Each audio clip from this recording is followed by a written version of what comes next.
Hey guys, today in this video, let's learn how to check UKVI visa status. First thing first, open your browser and then type in UKVI visa status. Before moving forward, make sure that you have your passport and all the required documents with you. The required documents could be your reference number, your first and last name according to your passport.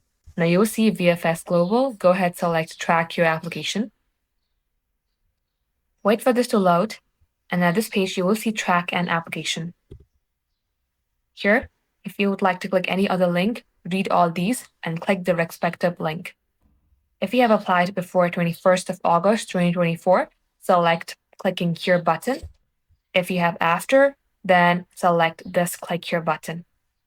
And as it says, use this GWF reference number along with your email ID to access this service.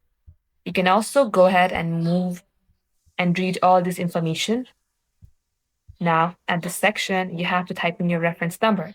Once you do that, select email address. Check this box and select submit. And after a couple seconds, you will know your visa status of UKVI. Thank you all for watching. We will catch up in our next upload.